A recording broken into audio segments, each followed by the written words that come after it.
Okay, yeah, to be able to drive an ambulance of this size, what you're going to need is what's called a C1 category of license, which is obtainable. If you passed your test before 1997, you'll probably find that you've already got that on it. It's called grandfather rights. If you haven't, you would have to go through an acquisition process. The process allows you to be able to drive a vehicle of this size, of this category, which is over 3.5 ton and under 7.5 ton. To obtain that license, you're going to need to go to a C1 provider.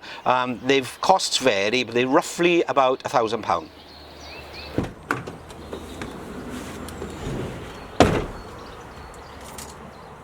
Okay, once you're successful in obtaining a C1 category on your license, you can then apply to join the Welsh Ambulance Service and hopefully then drive one of these vehicles of this size.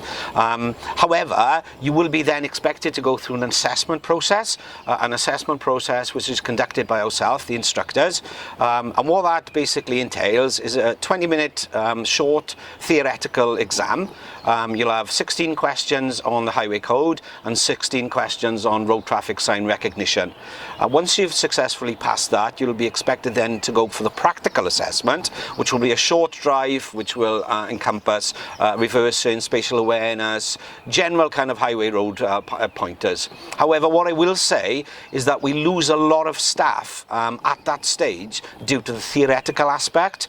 The theoretical aspect is basically just highway code, so you would be highly recommended to kind of like familiarise yourself with highway code, the current contents, the up-to-date kind of highway code, and you should be fine.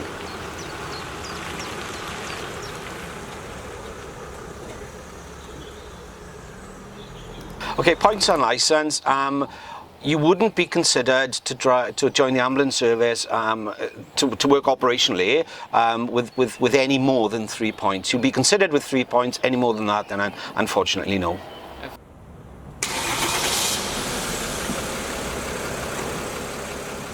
Okay, when you fetch your driving licence along with us, could you please make sure that it's in date, and can you please make sure that if you've had a name change through marriage or any other reasons, then it's obviously reflected on your licence. And obviously, if you've recently changed address, then that needs to be current, it needs to be valid, it needs to be in date, because it will be checked.